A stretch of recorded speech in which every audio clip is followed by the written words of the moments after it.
My name is Bob Munson. I'm the president of the Rocky Mountain Elk Foundation. Our mission is to ensure the future of elk, other wildlife, and their habitat. I want to thank you if you're a member of this great organization, and if you're not, do join us. But most importantly, sit back and enjoy this great video. I trust you'll learn from it. Thank you.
Names such as Jim Zumbo, Dwight Shue, Wayne Carlton, Bill Krenz, and Mike Lipinski read like a who's who of elk hunting.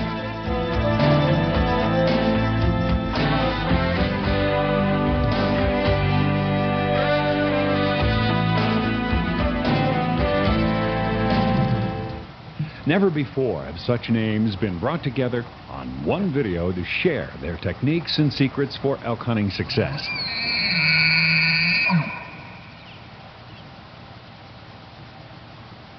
The specifics of Dwight Shue, senior editor of Bowhunter magazine and noted book author, will discuss scouting tactics. Exactly where you'll find wall. Wayne Carlton, owner of Wayne Carlton's Calls, will explain new methods of calling in elk. Mike Lipinski, well known for his books and videos on elk hunting, will show how to set up for an incoming bull. Bill Krenz, Vice President of Marketing for Bear Archery, will cover proper hunting equipment. And I can get my gun And up who real better quick, to cover the use sport a of sling rifle hunting like for this, elk than Jim and be Zumbo, pretty one of the steady. most But respected that's only for a authorities on the fairly subject close of shot. elk and elk hunting. Every time. With well over 100 elk kills to their credit, these men have proven that their tactics and techniques work.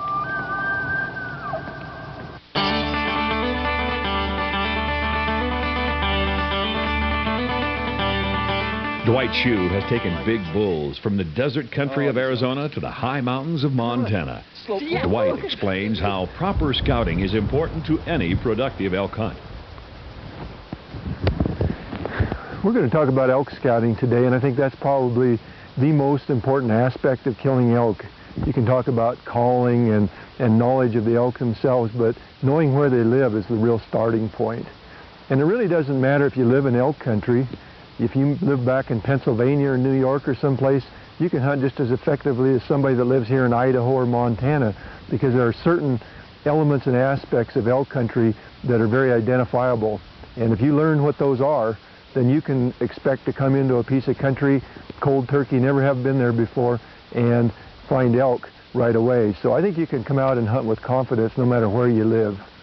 A little bit how you'd scout maybe depends on where you live. If you live in an elk state, of course, you can go out and you can learn the specifics of each elk herd. You can learn the migration patterns and the travel corridors and exactly where you'll find wallows and rub trees and different types of elk sign. But if you live out of state, don't be discouraged, because really what you need to know is not the specifics of where you will find an elk at a given time, but what you need to know is the principles, the basic needs of elk. And if you know what those needs are, then you can identify those needs on a map, or when you arrive in the country, you'll see them and you'll know that that's a place that would hold elk. So rather than knowing exactly where the elk are living at a given minute, what you need to know is the type of terrain, the type of cover, the type of habitat that will attract elk.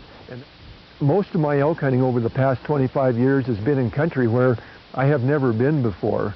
In most situations, I have not had time to scout the areas that I've hunted, so I come into them not knowing the area, and yet I've had very, very good success hunting areas for the first time, and it's primarily a matter of knowing what to look for when I get there. So those are the kind of things that we want to talk about, is what do you look for when you come into a new piece of elk country so that you can find elk your first time there. You don't have to be an expert on a piece of country to find elk. You just have to know what to look for. One thing to keep in mind about elk is that they live in a variety of habitats. You often get this picture of the classic high mountain, Rocky Mountain type wilderness hunt on pack string, and that's certainly a great elk hunt, but there's a great diversity of elk hunting opportunities out there, from the high Rockies to the coastal forests of Oregon to the southwest and the deserts. And so you can find elk in a lot of different kinds of habitat, but the principles are the same no matter where you hunt. So we'll go into some of the different principles for each one of these types of habitats.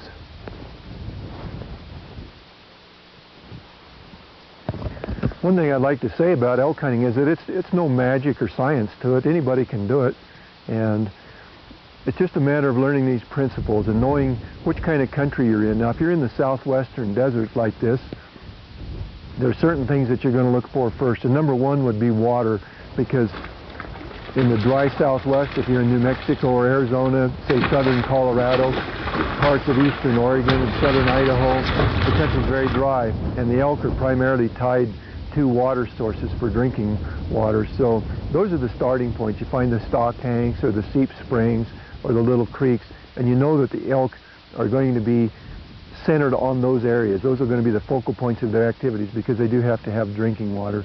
So that would be the place that you would start. And that's where I start my scouting. When I come into a new area, a dry desert type elk country, I start my scouting by searching out the water sources. Another scarce commodity in desert country, of course, is cover. If you're over in the rainforests in Oregon, elk have cover everywhere, and so cover is not a critical thing that you look for. But if you're in the desert like this, now if you look here, you got a lot of open country, a lot of open sagebrush, and that's where the elk will feed at night. But they have to have cover during the day where they can get out of the direct sunlight. They have to have shade. Elk do not like direct sunlight, and they have to have cover from predation, primarily hunters. And so you're always going to look for those cover pockets in desert country. Another thing that I look for, regardless of whether I'm hunting in the mountains or in the desert, is changes in terrain. Now, if you're up in the high mountains, you look for flat spots, and we'll get into that a little bit more in a minute. But if you're in desert country, most of the country is actually flatter, so what you're looking there is steeper areas. So I look for those contrasts in terrain, and if it's generally flat country like you can see in the background here, most of the country is flat. Well, the elk will feed out onto those flats at night, and then during the day they're going to come up into the steeper areas. So ideal elk habitat in flatter desert country has some steep little peaks or some steep ridges, and you can bet that that's going to be the bedding area during the day, because the elk will get up there where the thermals are blowing up to them, they can see out, and they have a safe bedding place. So you always look for those changes in terrain, and in the desert country it's generally going to be a steep place where they'll bed during the day. But these are things that you can know well ahead of time. You do not have to know your country intimately. In fact, it gripes me a little bit when some people make it sound like you have to live there and know every elk personally to have a good elk hunt. You do not have. The things I've talked about, the water, the cover, the terrain changes, the refuge areas, those are things that you can study and learn sitting at your kitchen table at home. You can use your maps. I do a lot of hunting right on my map, and I scout on my map before I leave home. I look for those types of places so that when I arrive in a new area, I know exactly the places I'm going to look at when I get there, and I will start going from one place to the other, and that's when I start evaluating for elk sign and determining if the elk are there. But I've started my scouting, and I've done 80% of my scouting on my map before I've ever left home, and that to me is the real secret for good elk hunting right there. Boy, this looks like a good place right in here. Lots of good green grass, some fresh shine in here, good cover around on this, above this aspen grove here in that ridge. But if I'm hunting mountain country, this is the kind of place I'd look for. And probably the first thing I look for in the high mountains, the northern Rockies, would be green areas. Elk are pretty much like cattle, and they're grazers, and if they can find good grassy meadows, that's where they're going to be feeding. If there's no good grass like this, then they're going to be browsers, and they will feed on brush. So I look either first for the green grassy areas or for the brushy browse areas, and those feeding areas are going to be the focal point for elk activity in the high mountain type of areas. Generally in desert areas, feed is almost everywhere. There'll be expansive grasslands, and the elk can feed anywhere. What really is critical there is the water and the cover. And the thing about it in the desert is that those are a long ways apart, so the elk may travel 3, 4, 5 miles between feed, water, and their bedding areas, whereas in the mountains most things are a lot closer together. But you get into the high mountain forests and they're more sterile, and the feed is quite limited. So the first thing that you would look for generally in the high mountains is those feed areas, the green meadows or the brushy patches where the elk will be feeding. And that's the real center of activity in the mountain type areas. Of course, even in the high mountains, water is very, very important, but as you can hear, there's a stream flowing right behind me. Drinking water is not a limitation in the high mountains. So the kind of water you're looking for there is basically wallowing water if we're talking about hunting during the rut. The bulls need places to wallow. So what I look for are green meadows, wet meadows, or little seeping springs where those bulls can wallow during the rut. So I find first the feed areas, knowing that's the center of activity where the most elk will be. Then I start looking for those water places, and then of course I want good cover in proximity, and usually in the high mountains there will be forest around, so there's usually a lot of cover. But I look for those three things together. I look for the feed, I look for the wallowing type water areas, and I look for the surrounding cover. And usually I can find that in basins or little benches. And again, just like in the Southwest, I would use my maps, and these are the kind of places that I look for, primarily basins and benches, because a basin will have a little flat place where a spring might be coming up. There will be good feed around that spring, and then there's surrounding cover. So most basins are very, very good for elk cover. Also, in the high mountains, I talked about contrasts in terrain, and in the desert, if it's flat, the contrast would be a high point or a butte. In the mountains, it's mostly steep, so the contrast would be a flat spot. So I look for benches. If there's a ridge where it's very, very steep and the contour lines are real close together, then I look for a place where those contour lines are farther apart. That indicates a little flat bench, like I'm on right here. There's steep surrounding country here, and then the contour lines are farther apart at this particular place. There's a little bench with some grass on it and these aspen trees, and it's just an ideal place for elk. Again, as I've said, you can do all your scouting at home on a map, and one of the primary things you would look for not only are little benches like I've talked about, but are basins. And in the high mountains, a basin is probably the best indicator of elk habitat because it'll have feed, water, and cover right together. And so what I look for is a surrounding high bowl like this where the terrain lines are real close together, and then it flattens out a little bit. You can see here the contour lines are quite a ways apart. And then you've got a small pond in here with a lake running out. So you know that this is a wet, marshy area up in there, and there will be some springs and meadows around in there. And then, of course, where the trees are, you have good cover. So that basin has feed, water, and cover right there in one small area. You can bet that that kind of a place will hold elk. So what I try to do is locate a number of those types of places on my map before I ever leave home. Then I know right where I'm going to start hunting when I get there. So when I get to an area, what I do is I pretty much take off cover and ground, particularly if I arrive before the season opens. And if I can, I'll try to arrive 2 or 3 days prior to the season to give myself a little time to look around.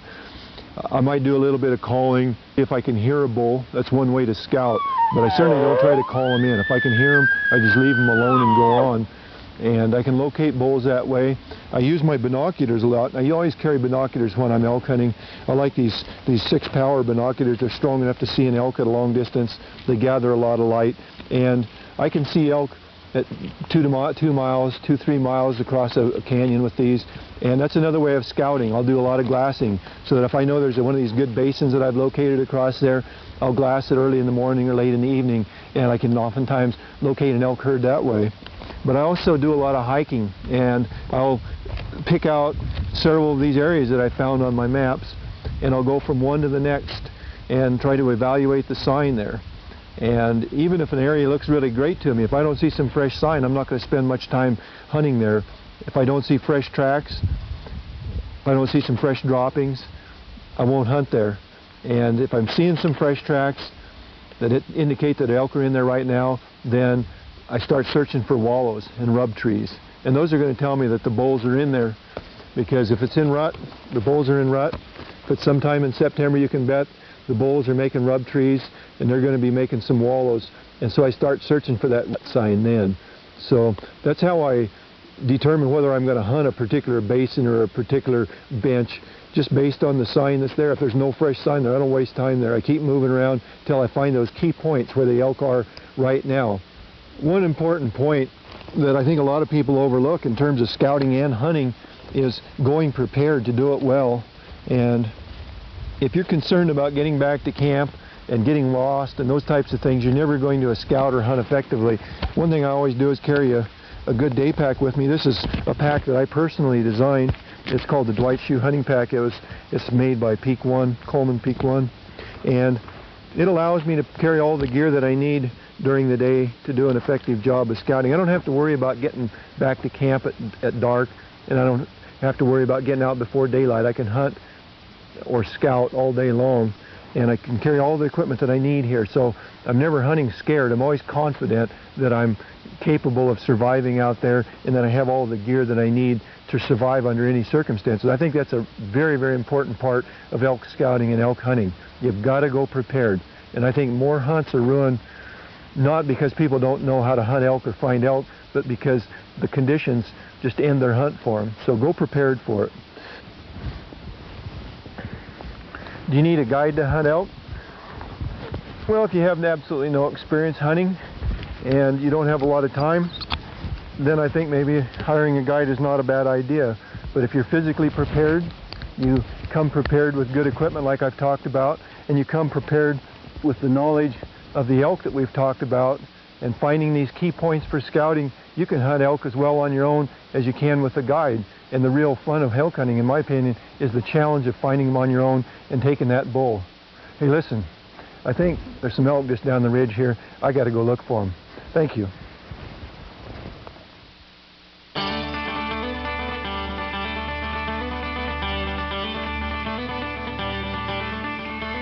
Wayne Carlton has harvested more than 20 elk with bow and arrow.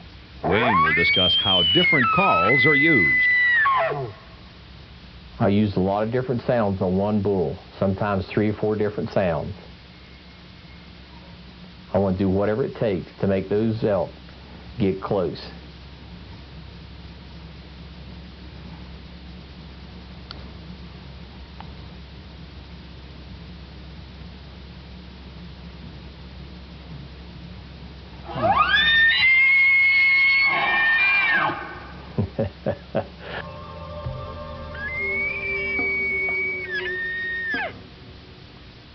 I always try to get on the same elevation with the elk I'm calling to, but in using this real aggressive calling technique, I've had them come up the hill and come down the hill.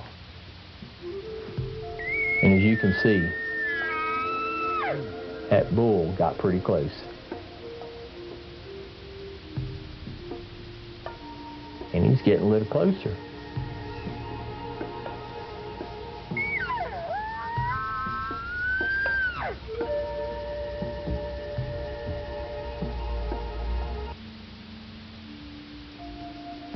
When you get a bull in like that, you don't want to take him. Just play with him by calling. You'll learn an awful lot about the critters that you're hunting simply by being close to them. When you're calling, that's a good way to be close.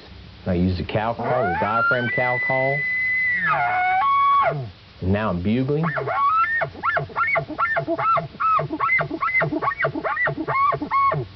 Using the mega grunt tube. But there's still no answer. So I'm not really sure where he's at. I don't know if he's still coming or if he's going.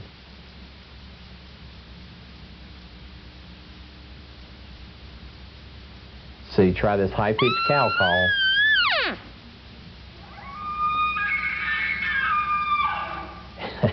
And that'll tell you right quick what he's doing. He's getting closer and closer. Well, let's go down to northern New Mexico. And this is in September. And we're actually trying to call a bear in. But we see the elk up on a ridge, and I start calling. Again, using those high-pitched calls. And the elk start coming. Now again, these are nice bulls, especially if you're a bow hunter. These are real nice bulls. But if you're after that great big herd bull, these are the kind of bulls you have to pass up.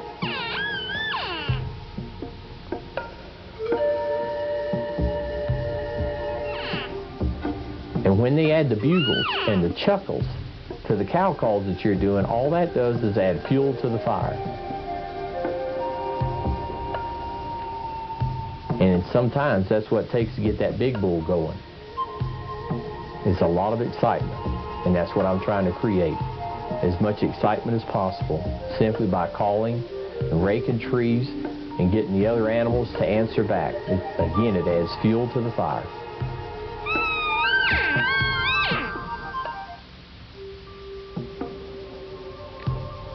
And they'll sure pinpoint you whenever you keep calling, and they're right in front of you. They know exactly where you're at.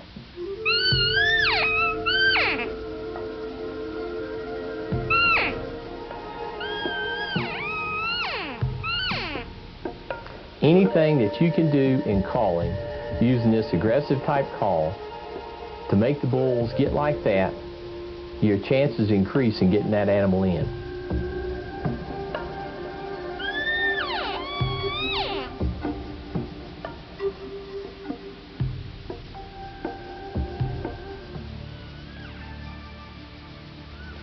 The best rule of thumb is when an animal's coming towards you, don't call, or call very little, just enough to keep him coming. Now I'm hunting with Wayne Pearson here from the Ultimate Outdoors, and Wayne has pulled just at the right time because the bull is behind the vegetation, he's coming around. But down in that part of the country, it's hard to be part of the vegetation, and when you're not part of the vegetation, they know you're a booger man, and they'll see you.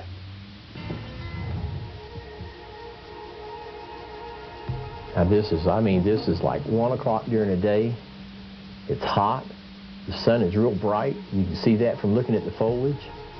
But you just slip through that stuff, and finally that bull's going to slip back to you.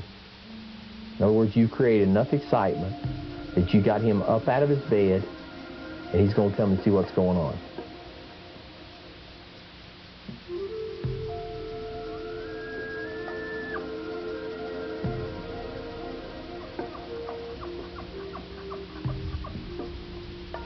When you can't see the elk, you have no idea what they're doing, whether they're laying down, standing up, raking a tree, or whatever.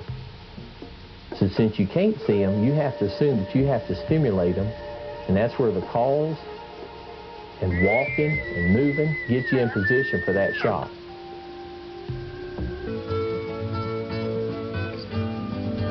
Cows make a lot of different sounds, and if you can learn to imitate those sounds, and if you can create the reaction that you want to create at the time you're trying to call, well then that's when you start calling some good bulls in. For instance, a generic cow call, one that you hear a lot of, is something like this.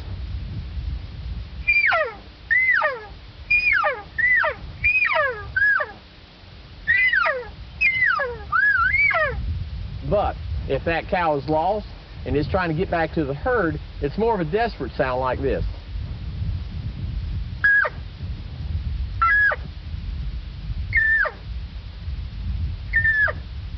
But now you take those same cow sounds and put some movement in them, like where the cows are fighting with each other. That's what I'm finding out is really effective in calling bulls in. Now if you're using a diaphragm, it's like this.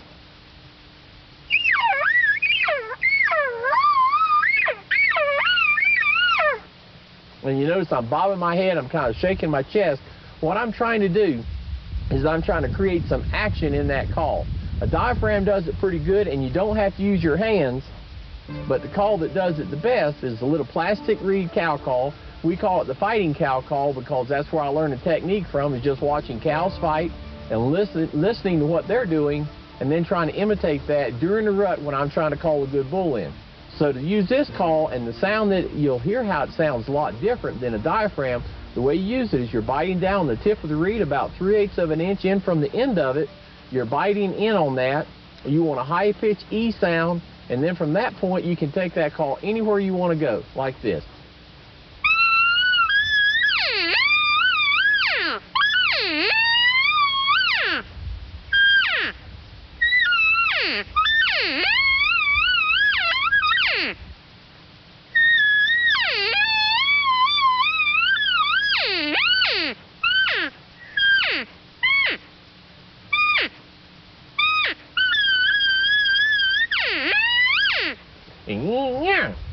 Put some life in the call, put some action in it, and that's when you start getting the action from the bull.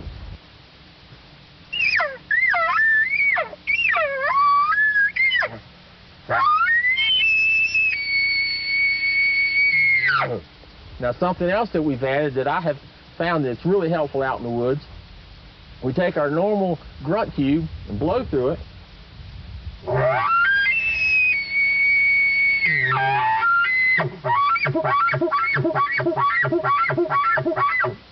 Makes a pretty good sounding bugle, but just add this megaphone to the end of it. It just slips right inside the grunt cube.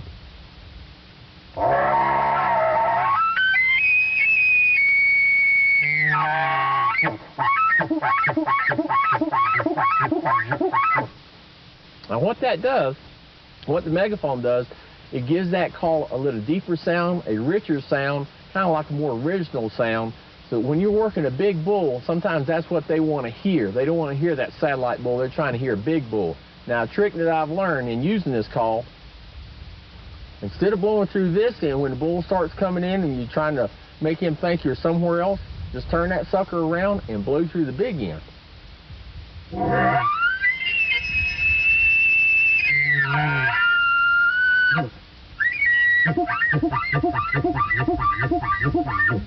It kind of really throws that sound around so that animal never knows exactly where you're at. Just kind of a little tip, something you learn out in the woods. You know, it's something to see a great big old bull that's about 200 yards away, and it's just no way to get any closer. So I just lay every call on him I can to try to get him aggravated enough that maybe, just maybe, he'll come over. And if you do have to move on an animal, if you are trying to get closer, look at their head, and if it's down, that's when you want to move, but you want to move extremely slow. And then when you set up, you want to set up next to an object, a tree or brush or something. And if I see a bull like this raking a tree, I don't give him the option of doing it in peace and quiet. I'm going to bugle at him. I'm going to cow call to him. I'm going to do anything I can to get that sucker cranked up.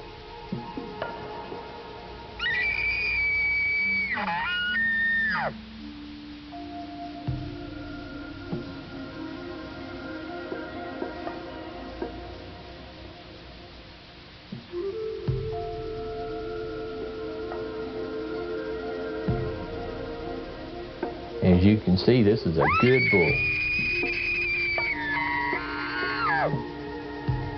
But he's still too far away to do any good.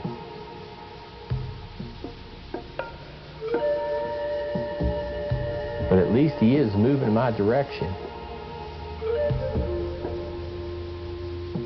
And we may just get lucky.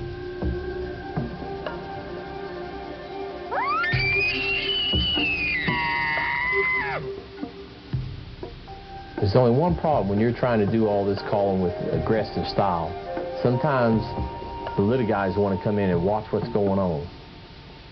And when they point you like a bird dog, and that big bull walks in behind them, you can forget it. You're not going to get that bull.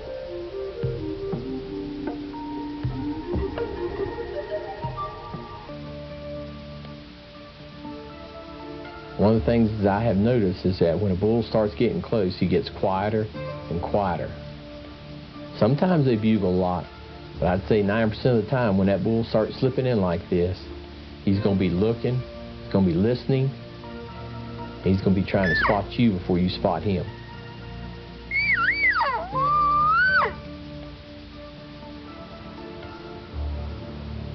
Now if you set up, then you get to watch him come instead of him watching you come.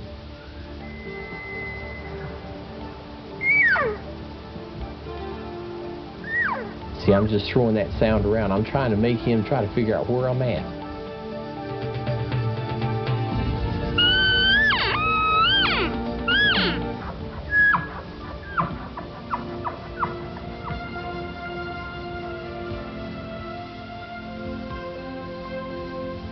See, we got this open country, and I can't get any closer to him. So I'm just trying to do enough calling to try to get that bull to come on in and give me a shot. Actually, he's not too far away, but every time he stops, there's always a tree in the way.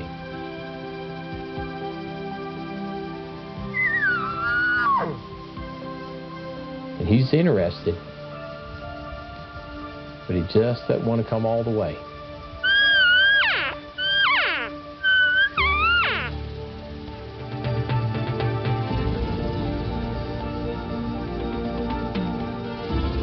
It's like one of those hide and seek deals. I'm going to hide from you and look for you.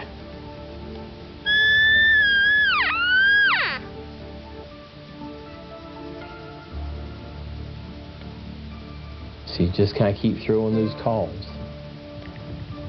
First he was to our right, now he's going to our left. If you look at that grass, that's the way the wind's blowing.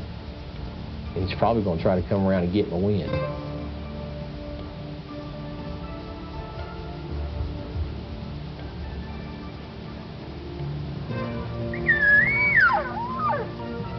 See, I used the diaphragm cow call there.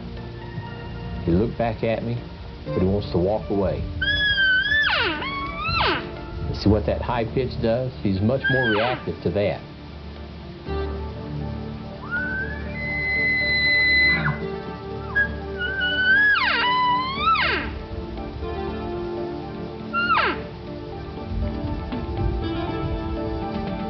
He bugled to me, so I just give it right back to him. He's still just easing off to our left. I still don't have a shot. So the only option you got is to keep calling.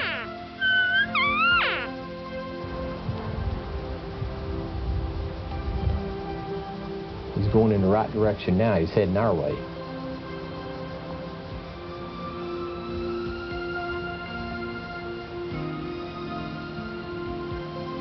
Just so you know, when you're looking at this, we've shortened this up by a bunch. We actually had almost 14 minutes of video footage of this elk coming in, going out, coming in and going out, until finally he came close enough that I could get a shot.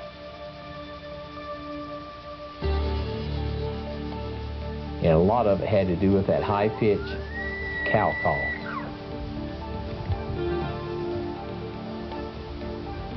I need for him to take about one more step.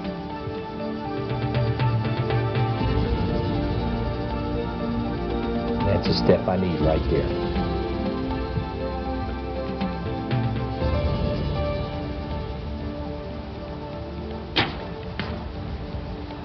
That's 42 yards.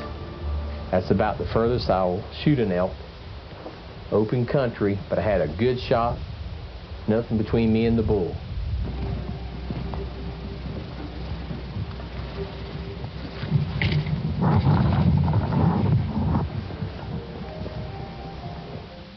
On this particular bull, I think I was on him about 3 or 4 times. But when he came in the first time, the cows messed us up. And then I tried to get closer to him, and I never could get close enough to get a shot, and had actually given up. I was going back to the mules, and I heard him bugle.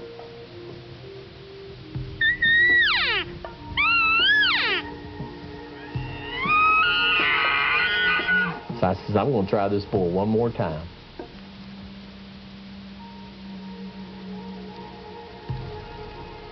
And again, we're hunting some pretty thick country, but where I live in Colorado, sometimes that's where the good bulls are at. So that's where I'm at.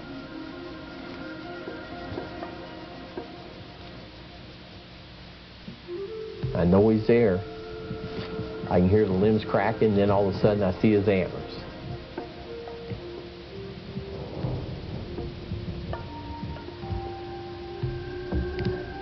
So now it's that typical standoff. Who's going to win this? He's trying to see me. I can see him, but I don't have a shot. One of the techniques I like when they're this close is don't say anything. Let them look for you. Sometimes they'll turn around real slow and it'll give you a shot. So I'm trying to let him turn. When he turns, I'm going to go full draw.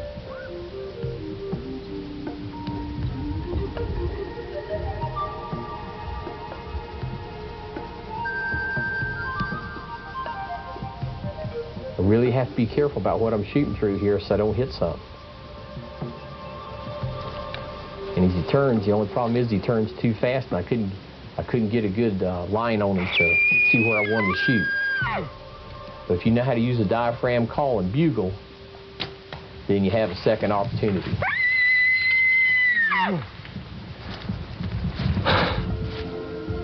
He's down. He's down for good.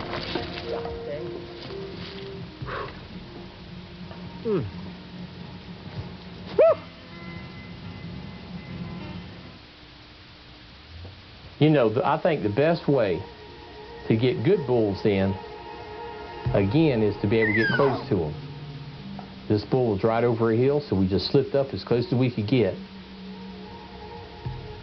and started doing those calls. And here he comes.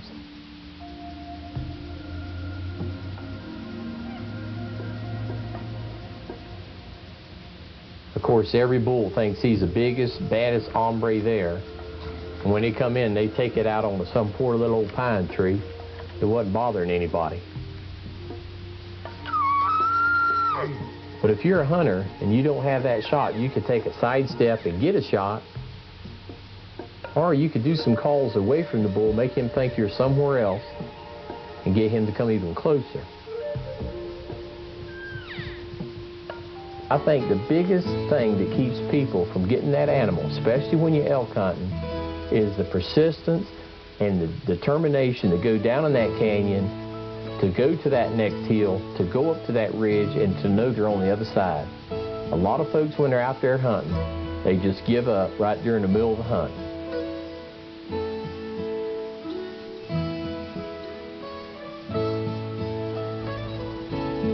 When you're elk hunting, you better be tough, and you gotta think tough.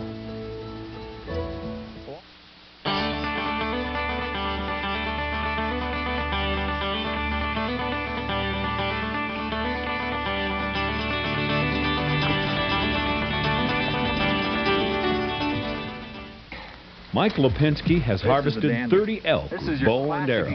His books, High Pressure Elk Hunting and Radical Elk Hunting Strategies, have revolutionized the sport of elk hunting. Mike will discuss how to set up for an encounter with an oncoming bull elk. Through proper scouting, you can find out where the elk are, where the bulls are rutting. Using the proper equipment, you'll know when you hit that bull, he's going to go down. Using all the right calls, you won't make any mistakes calling in the bulls. There's one more area of expertise that's of critical importance, and that's the setup. Because the setup is the last thing you're going to have to be concerned with before you kill that bull.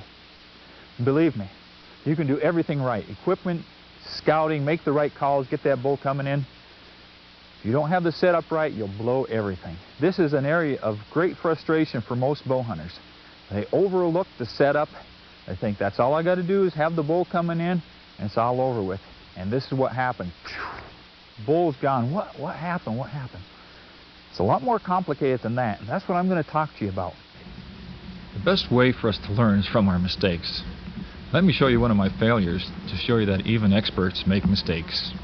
I got into this Oregon bull a couple of years ago, and I was really anxious to get a shot at him, but I couldn't understand why he wouldn't come in any closer. Finally, I got a decent shot at him, but it really wasn't the one I wanted. I was really frustrated by that encounter, and it wasn't until afterwards that I discovered my mistake.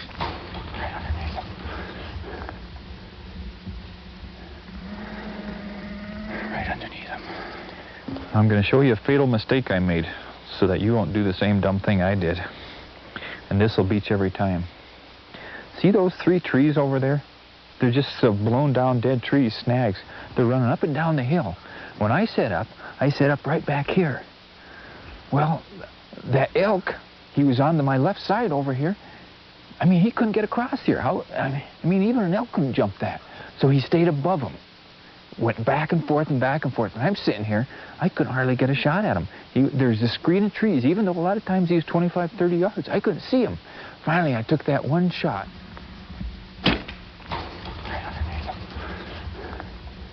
What I should have done, looked at that and right up to this big red fir up here, about 30 yards, and then I'd have shot him at 20 yards when he went by.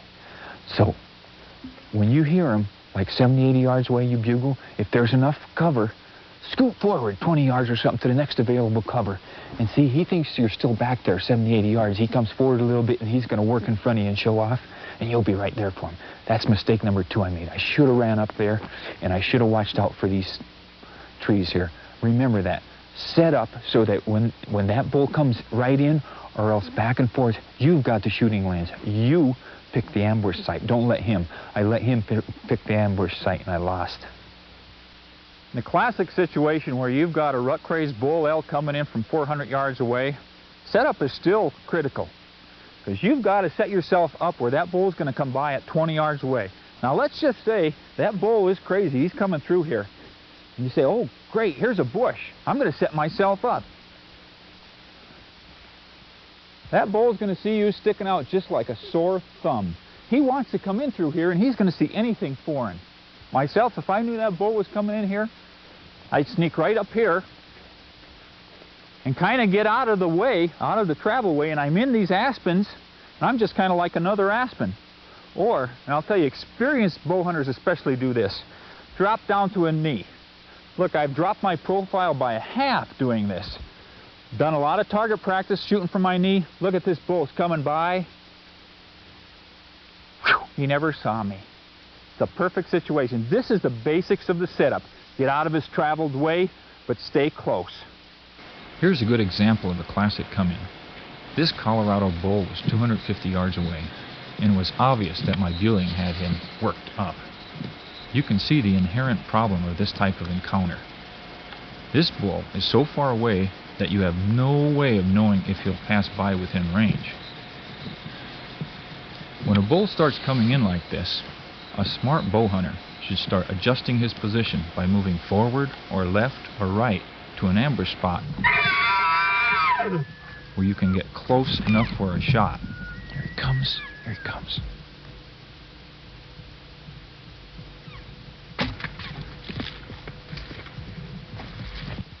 If you're willing to adjust your classic setup position, this is the way you're going to end up. Oh, wow. Of course, now, we don't live in a perfect world.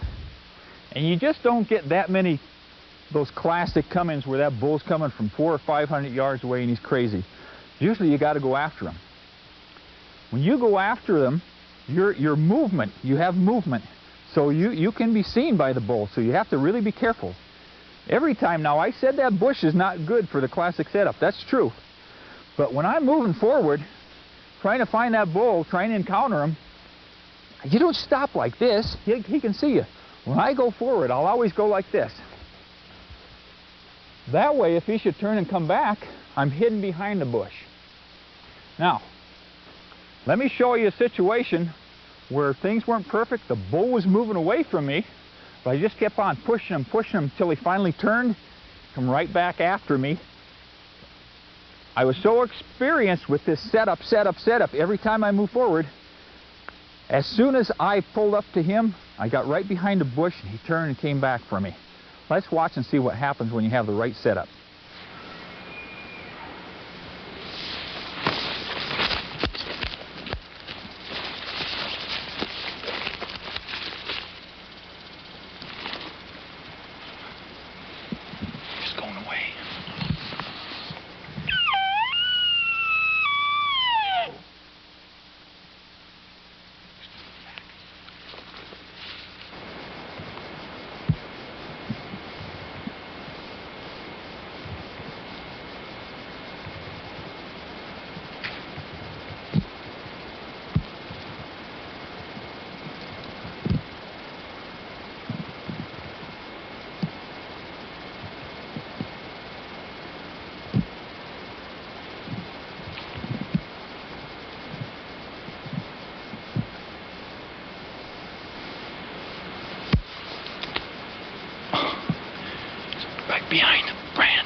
more step. It's like he's about 25 yards. His chest was right behind that small tree there. He just had to take one more step. The wind was really squirrely, but that was really close for early season. This is the situation about setup. It was getting dark. You can see the sun going down. I had nowhere to go in here. It's a real blow down a cliff here, so I come up ahead and I confronted him right in his back door. He was moving away from me until I got in here and squealed at him. Boy, then he just turned right and come right back in. Setup. Aggressive setup. You sit back there 400, 500, 600 yards, you're going to get 1 out of 50 elk that'll come that far. But if you go in their back door, you go just like this. Wind beat me on that one, but it wasn't the setup. The setup was perfect. Talk about problems. Early in the rut, you get these bulls coming in silently. Now, you go chasing them like I did on that last hunt. You know, you have time to set up. You got the classic coming in, you can get set up. What happens when they come in silently? Right out in the open. Now, this area here doesn't look very open. But if I was coming in here and suddenly a silent bull all of a sudden shows up, this looks fairly open, like, oh, I'm really in trouble. But we got these two trees here, and when you get caught out like that, just slowly drop to a knee, and believe it or not, you're fairly well camouflaged here in these trees. I want to tell you about a hunt that happened recently to me where not one, but two bulls came in. I had to worry about the right side of me and the left side of me all at the same time. I was, whoo, whoo. And let's look at that hunt, and you'll be able to see what happens when bulls come in silently. You've got to take what you can get. It was early season, and I'd been bugling up this ridge all morning. Hadn't heard a darn thing. Then I thought I heard a branch snapping. So I stopped to listen. Every so often I heard a branch snap, so I thought, well, maybe I better knock an arrow, just in case. Well, I started cow-calling a little bit, not expecting anything, of course.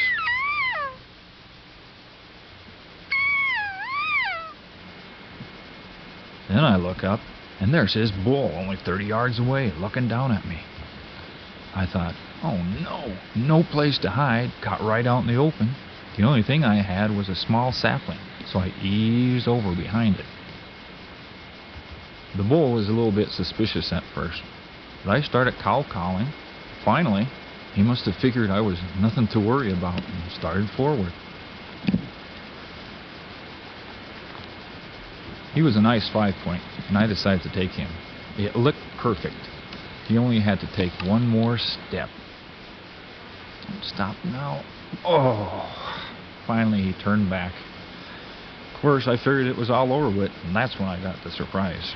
There's not one bull, but two bulls. They fought. I could hear their antlers clacking. I just kept cow-calling, and that one bull kept looking back. So I thought, the way he's looking, maybe it's not over with yet.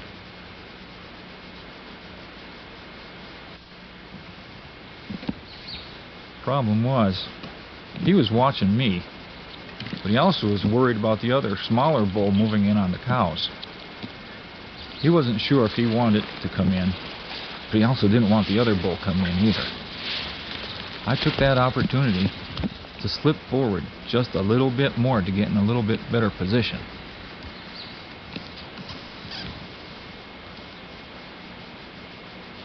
Kept cow-calling, hoping one of them would come forward.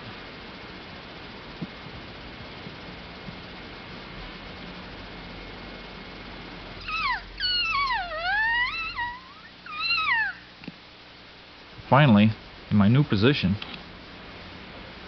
one of the bulls kind of acted like he wanted to start coming forward. At the time, this looks good. Now the other bull is starting forward, and suddenly I have to worry about a bull coming in on the right side of the bush and a bull coming in on the left side of the bush. Finally, one of the bulls trotted ahead, and it looked like I'd get a good shot. But I still didn't know which bull it was.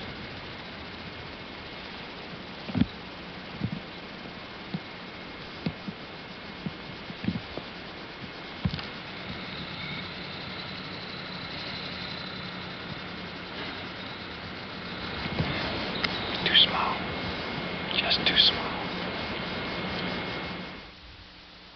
Couldn't get the big one to give me a good shot. Got a good shot at the smaller one, but I had to pass him up. A little bit too small for me. It was a lot of fun though. The one thing that's really important is proper camouflage in a hunt. Whether you're out there in the open or setting up. And the problem is when you get caught in a situation like open lodgepole and there's nowhere really to hide, proper camouflage is really important. If you're going to walk around there with a green camouflage that makes you look like a blob, you're going to stand out. I use camouflage that breaks up greens, browns, tans. I can virtually go anywhere and stand and blend in. This hunt I'm going to tell you about, open lodgepole, got a bull bugling coming in, absolutely nowhere to set up, no bushes, no nothing. I just saw the end of a log.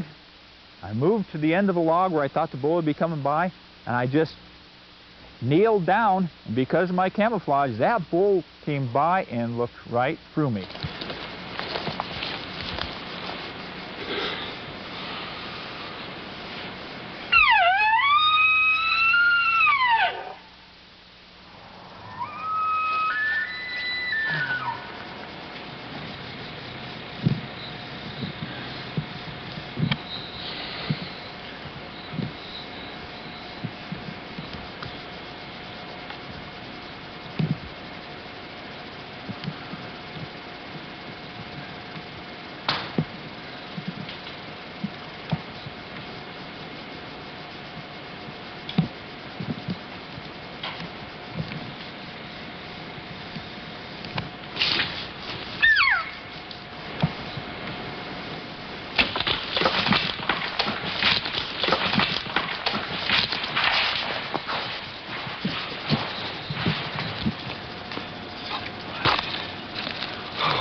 Praise the Lord. Look at this.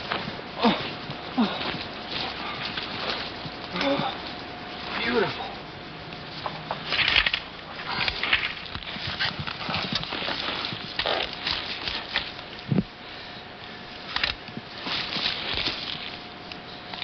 Oh, what a magnificent animal. Oh, a 5-point. Beautiful, beautiful, beautiful. Oh. This is about my 30th bull elk, but I'll tell you something. It's just like my first one. That blowdown lodgepole ridge, I thought, this is a waste of time. I'm on the wrong ridge. I'll give it a try anyway. Hey, you can't kill one if you're not out there. Just give one toot, and he was only up there 150 yards. Boy, coming. I could see him a little bit, so I got ready, and when I bugled, he come right in there. And that's the problem with shooting elk when they're coming by. They walk fast. They walk 8, 10, 12 miles an hour.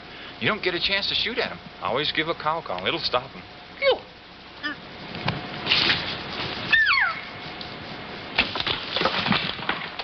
You know, though we hunt them and go after them and kill them, we have to really respect and love these animals. A humane kill is the best way to show respect for the animals. I realize that there's always something out there. Things can't go right all the time, but if you wait for a shot, like that shot I had was about 10, 12 yards, you're not going to miss it, even if you shoot blind.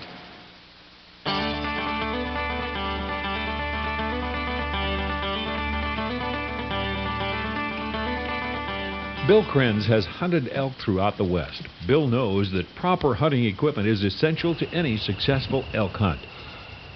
The ideal bow and equipment you choose for elk hunting should have one purpose: to kill an elk quickly and humanely. What type or brand you use isn't nearly as important as its performance. And with elk archery gear, performance is the name of the game. A mature bull elk is a big-boned, heavily muscled animal that may weigh upwards of 1,000 pounds. Your archery gear should be sufficient to penetrate deep enough into a bull's chest to puncture both lungs.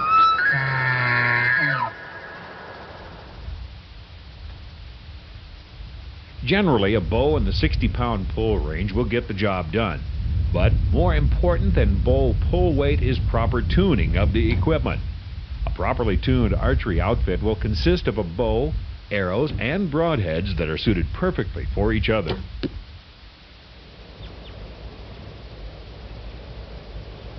Long shots at elk should be avoided. Experienced elk hunters generally wait until an elk is within 40 yards before shooting, and they will pass up marginal shots. It is a fact that most bull elk are shot at a range of about 20 yards.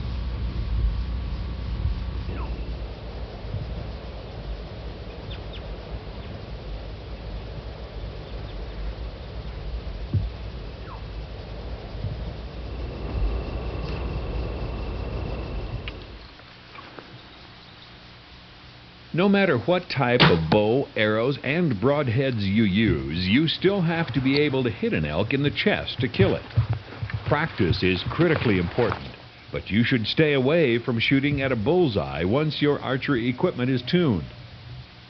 One of the best ways to prepare for an actual elk encounter is to practice on an elk-sized target. Another way is to use the DART target system, which utilizes full-size video images of elk on a pressure-sensitive screen. When you shoot, the action stops and shows exactly where your arrow hit and where the elk's vital area was located. It's a lot of fun and great practice. Perfect.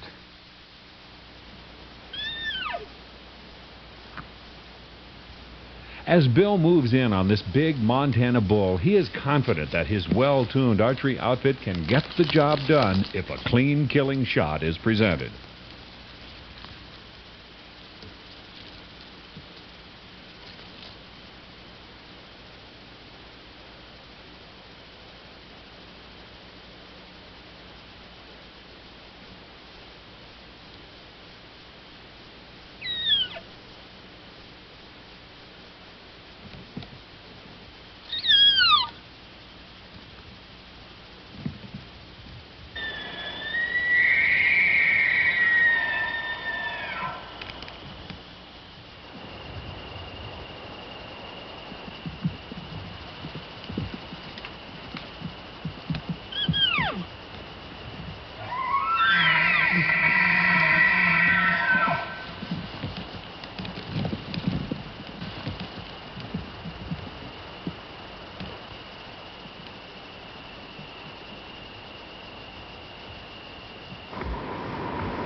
What?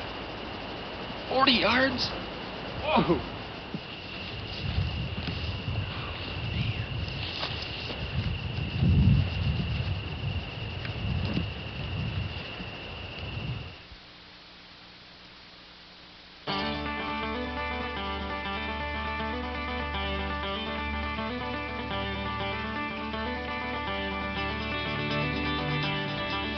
Jim Zumbo is one of the most respected sportsmen in America. He has harvested many elk with rifle and bow throughout the West. Jim talks about both early and late season rifle hunting for elk.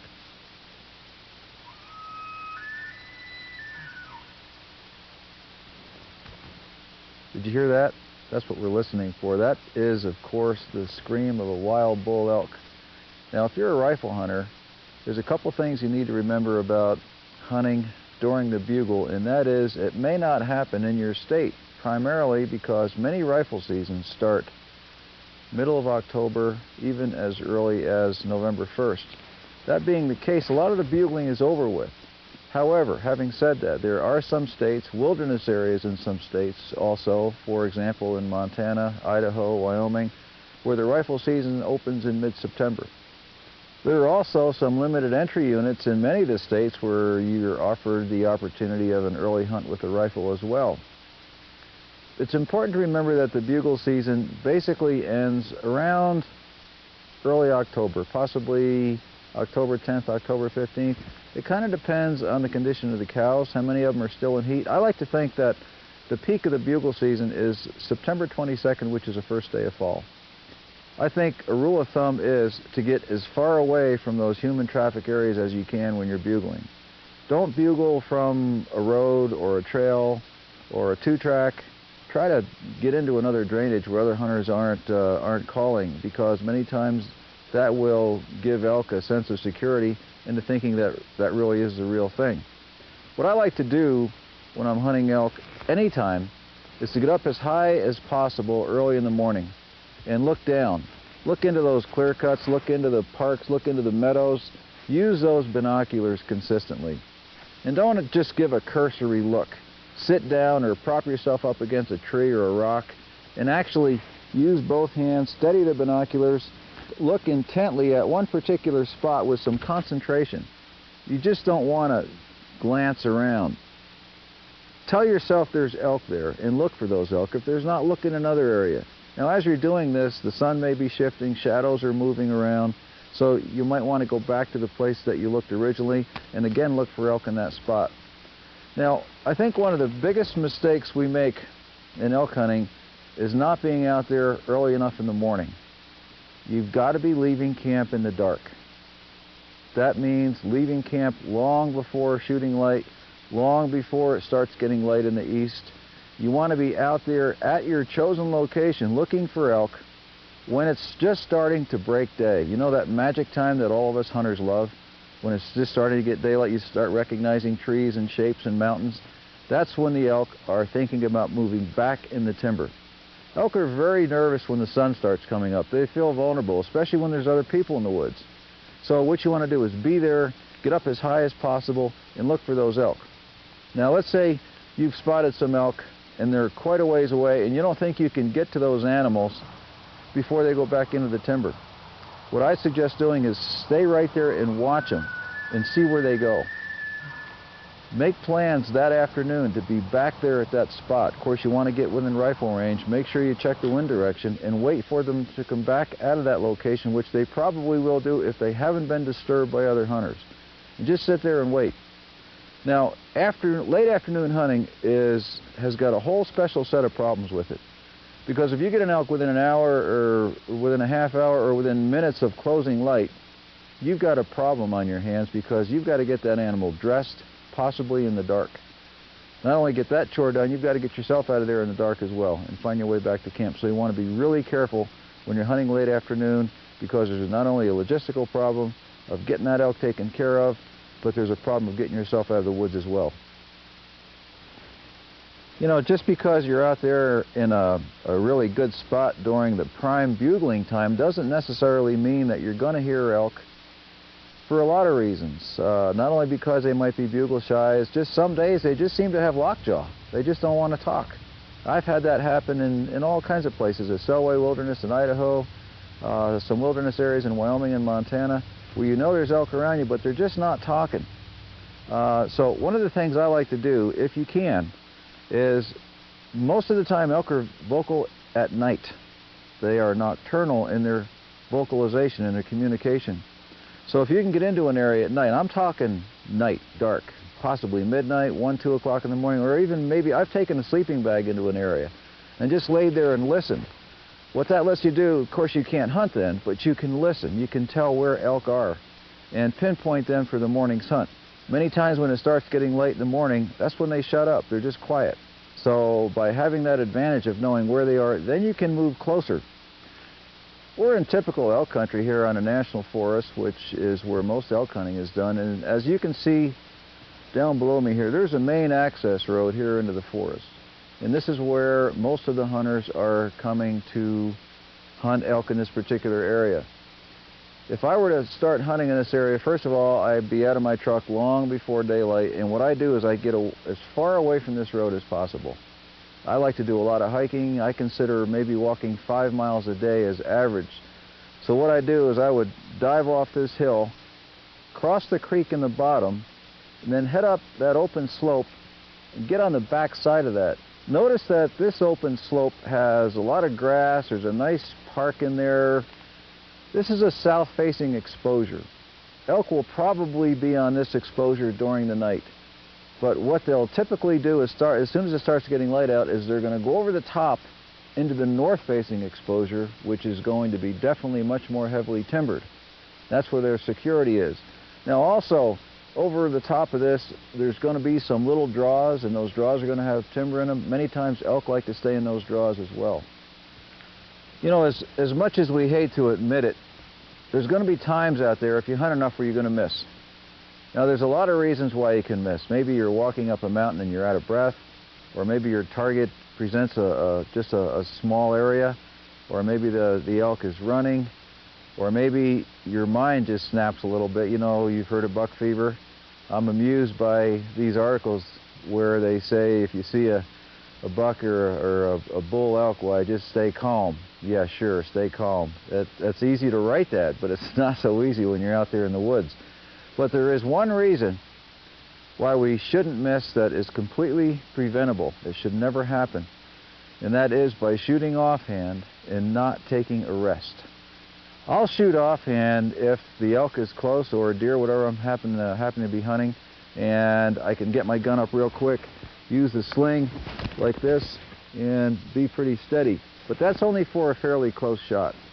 Every time I have a shot that's anywhere from 100 yards or beyond, I will take some rest. For example, this tree here. Now, I would much rather risk spooking that animal by working my way to a tree than taking a nippy shot. So you come up to a tree like this, and it's just as simple as anything. Just put your hand on the tree, lay your rifle on your hand, and it's about as steady as it wants to get. You can use any kind of position, but just lean into it and lock in, and that rifle is steady. And of course, when you're hunting elk, there's almost trees everywhere you go, so there's really no excuse. You can use a log, you can use a stump, you can use a rock, you can lay down, you can sit down. Whatever you do, make sure you do take that rest, because nobody wants to wound an animal. And of course, nobody wants to miss an animal. So if you take care of this problem, this factor in shooting, chances are good you're going to get your elk. So if you're serious about it, if you want to tag that animal, get away from the main access areas, get up into that country where there's more timber, do some hiking, try to put yourself in a position and stay as high as possible. I like to do that. I like to walk the ridge lines. Many times I'll look down into a drainage that looks real thick. I'll go on down in there, wander through it, then come back up to the ridge and continue along. So elk hunting really is a lot of work if you're serious about it. You can make it any way you want it to be. You can make it easy by just basically road hunting, or you can get out there and beat the bush and find your bull. You know, not every hunt has to end up with a kill in order to be successful. I've been on many, many of those, but of course there have been some very memorable occasions when I've taken elk. One of my favorite hunts was in Idaho about 8 or 10 years ago. In fact, it was the first time that I ever had a video crew with me, and I did some bugling and got this elk.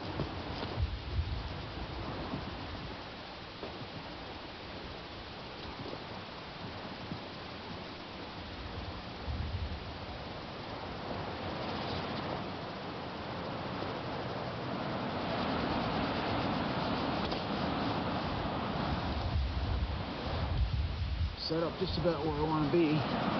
Got a great spot here. I got a tree behind me to break up my outline. Give him a bugle and see what happens. Get ready.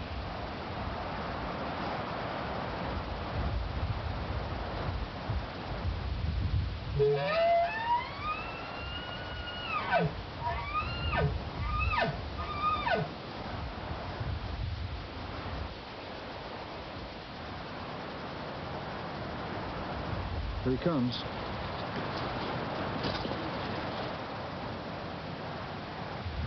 can see him moving through the trees. I can just see his legs on top of his antlers. I'm not going to bugle because I think he's going to head right out for that opening. Come on now.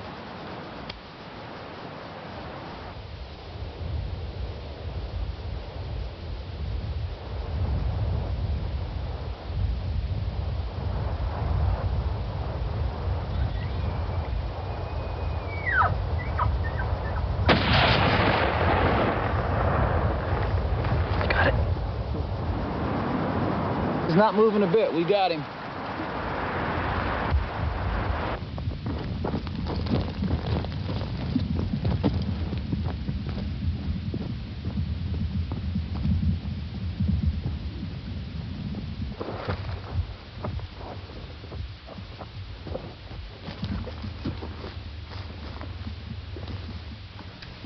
Needs a nice wide rack. You betcha. You know, oftentimes people ask me my favorite time to take a big bull elk. Well, without exception, that's as late in the year as possible. And there's a good reason for that, and it's this wonderful stuff falling out of the sky. Look at this. This is snow. And if an elk hunter ever prays, it's for snow. The reason I like late season elk hunting for the bigger bulls is because they have no choice that time of year. Consider this. Elk country is enormous range. Most of the elk are scattered on that high country, steep slopes, lots of timber most of the year. But when the snow accumulates in the high country, they have no choice but to come down into the lower elevations. They become much more accessible. They are closer to roads. They can be more easily seen in the snow, and for that reason, I am absolutely a fan in late season elk hunting. Now, there are some other reasons why I like to hunt late as well. Obviously, because there's white snow on the ground, you can see elk at a distance a lot easier. Also, you can track elk. You can find their tracks. You can take off after them.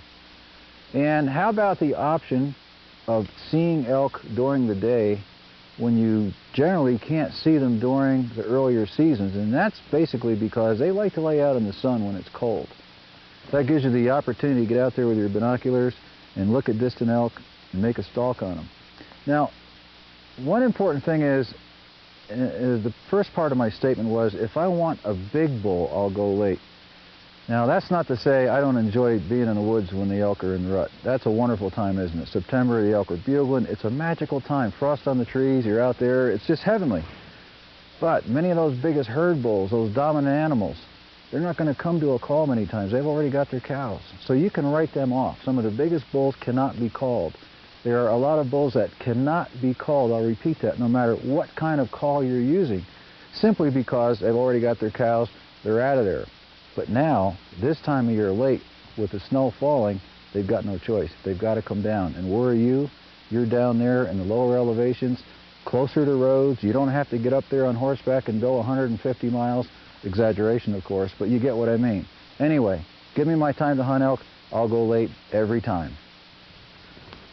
One of the obvious problems that you're going to have when you're hunting late in the season is snow, maybe lots of it, and cold, and maybe lots of that too.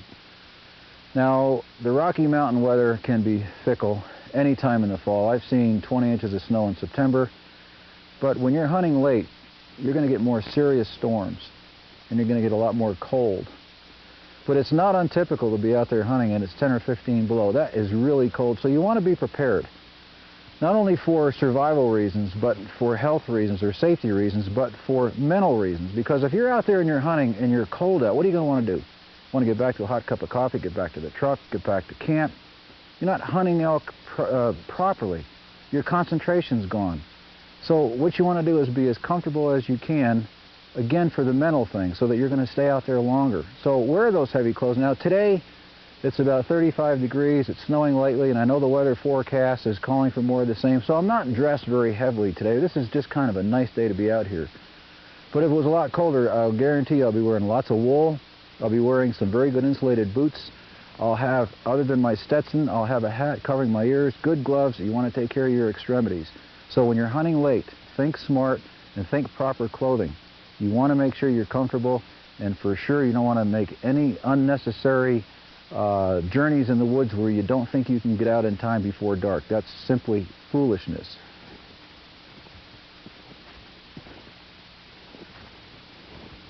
I'm tracking an elk here, and I'm fortunate here because this is a really big track. So there's no question in my mind that it's a bull. Now, a lot of people think that tracking an animal in the snow, especially elk, is easy because all you got to do is follow the track, and at some point he's going to be standing there looking at you in his tracks. Not always so.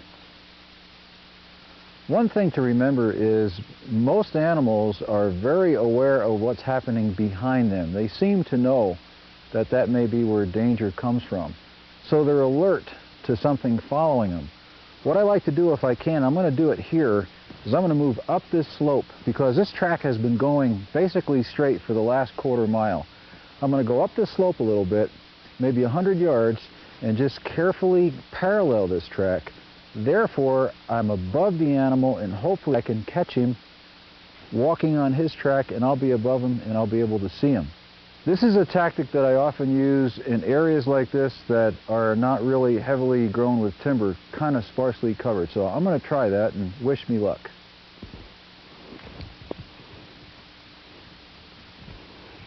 You know, the bottom line in tracking an elk in the snow is knowing how fresh the track is. You don't want to be following an elk track if it's 7 or 8 days old, obviously, right? Okay, how do you tell if the track is fresh? One of the things I like to look for is to consider the environment that the track is in, the overall environment. Get a good look at it. Is the track crisp? Is it crisp around the edges? Has some snow fallen in it? Has wind-blown debris in it? Pine needles, any kinds of sticks or branches or bits of leaves. That all helps you tell if the track is really fresh. Another thing too, and this is obvious, and some hunters may hesitate to do this, you're following the track and there's some droppings. Take your gloves off. Pick up the dropping. If the dropping is warm, once again, get ready, because that elk is right in front of you. But by the consistency of the dropping, if it's frozen or if it's just a little bit cool to the touch, can tell you a lot about that animal that you're tracking. So keep those tips in mind.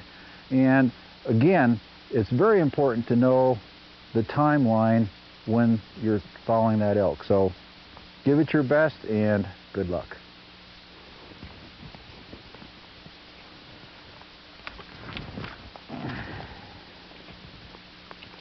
You know, a lot of hunters have problems walking through the timber during the daytime because they feel like they're making so much noise that they can never get up on elk.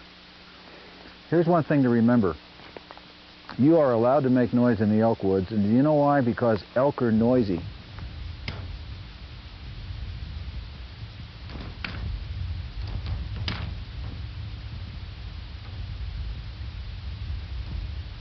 But you can only make natural noise. You can't be talking. You should be wearing clothing that doesn't rustle. Avoid that cheap nylon that you can buy in stores. Wear softer clothing. Make sure you're not messing with something metallic like a sling on your gun or opening up a Velcro pocket. Let's do a little scenario. Let's say you're walking through the woods. We've got a bull and 4 cows lying out there. You're walking through the woods and you're making noise. Again, elk make noise, natural noise. But what you want to do is carry a cow call. Now there's a dozen manufacturers out there that make cow calls. It doesn't matter whose call you're using, but have it handy. Mine is around my neck like this. When I want it, I can blow on it. Now, as I'm walking through the woods, again, these elk are lying out there. I don't know they're there. I can't see them, but I'm blowing on my call. What does that do? That tells those elk that I am another elk or a couple of elk walking through the woods. Now, it's important to know that elk vocalize every day of the year, not just during the bugle season. They make this cow sound all the time, especially when they're walking. So what I'm doing is I am reassuring those elk that are lying there that I'm more elk walking to them. So what I like to do is when I'm walking through the woods, if I break through a branch or a blowdown or swish through some brush, I'll blow the cow call. I like to blow it every 45 seconds, every minute or so. So now let's say we're advancing on these elk lying in the timber. They hear me coming. I'm blowing the cow call. They think I'm a cow. They're reassured. At some point in time, bingo, they got me. They know I'm there. They see me and they start running. Now what? You can stop almost every elk running away from you by using a cow call like this. Just take the call and blow it sharply. All it takes, and you will almost guaranteed stop those elk. Now all you're going to do is stop them. They know you're there, they see you, they're not going to run toward you. But what that does, it gives you an option of getting your rifle up, finding a rest, and of course it's a whole lot easier to hit an elk that's standing than one that's running away from you. You know, if you have the opportunity and the environment allows it, we're hunting in an environment here that's pretty neat. The snow is melting off the trees. It got real warm today, and you can hear it, you can see it falling. What that does, I think, is it kind of lessens the impact of the noise you're making through the woods.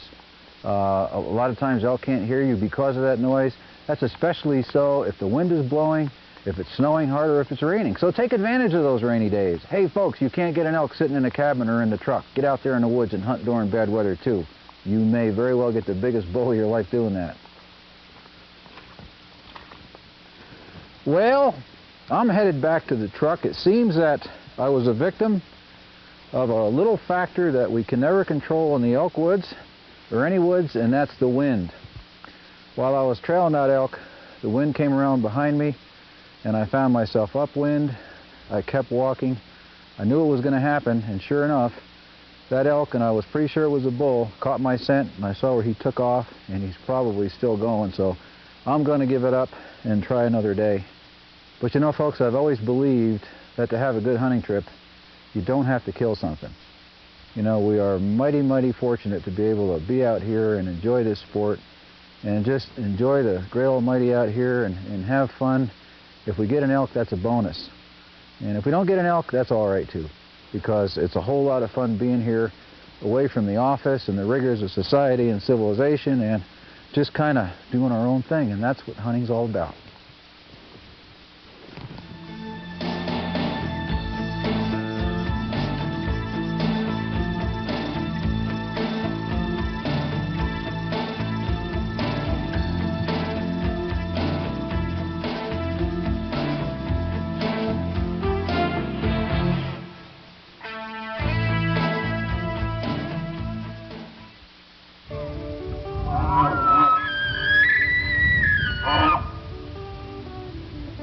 Their hunting bugles have challenged others of their kind across prairie stillness, hardwood forest, and mountain meadows of early America.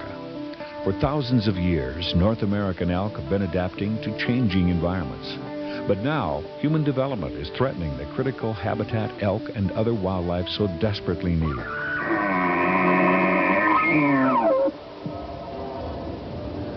The Rocky Mountain Elk Foundation is dedicated to ensuring the future of elk, other wildlife, and their habitat. If you want to support the Elk Foundation, become a member or attend a local chapter banquet in your area. For more information about the Rocky Mountain Elk Foundation, look for Bugle Magazine at your newsstand or call 1-800-CALL-ELK.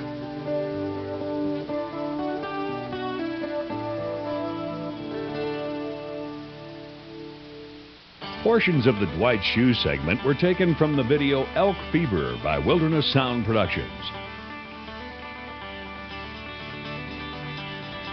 Dwight has also designed a hunting pack to meet all the packing needs of the hunter. For more information, call or write to Younder.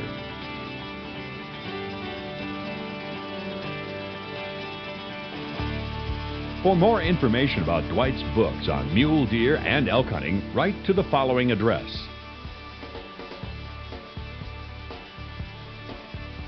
Wayne Carlton's segment was taken from the video Aggressive Elk Callin' by Wayne Carlton's Wild Country Videos. Anyone can make an elk call, but it's Carlton's high-pitched calls that call in bulls and sets them apart from the rest. For more information on Carlton's high-pitched cow calls and a lot of other hunting stuff, call or write to Wayne Carlton's Calls and Hunting Stuff.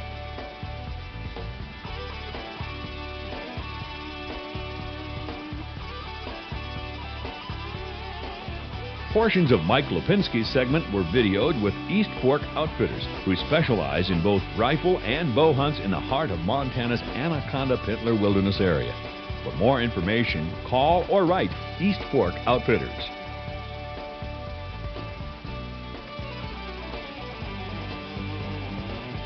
Mike has also written a new book titled High Pressure Elk Hunting. This book contains many secrets for hunting today's educated elk and covers many new and little-known hunting techniques that are sure to tip the odds in your favor. To order your copy, call or write to Stony Dale Press.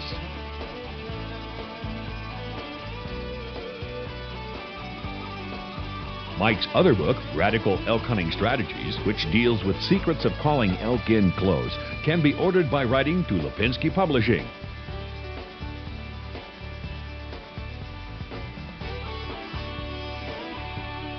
Bill Krenz's hunting segments were taken from the video Legacy of Bull Mountain by Stony Wolf Productions.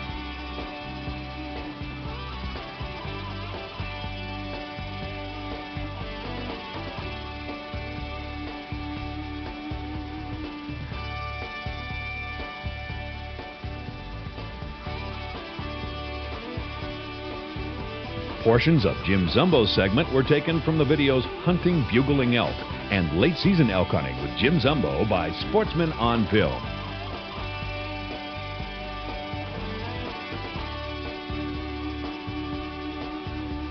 Jim has also written a new cookbook titled Amazing Venison Recipes, with over 200 recipes for deer, elk, moose, antelope, and other big game animals. This book places special emphasis on gamey tasting venison, sharing with you some simple and easy techniques to make any cut of venison a gourmet delight. To order your personally autographed copy, call or write to Amazing Recipes.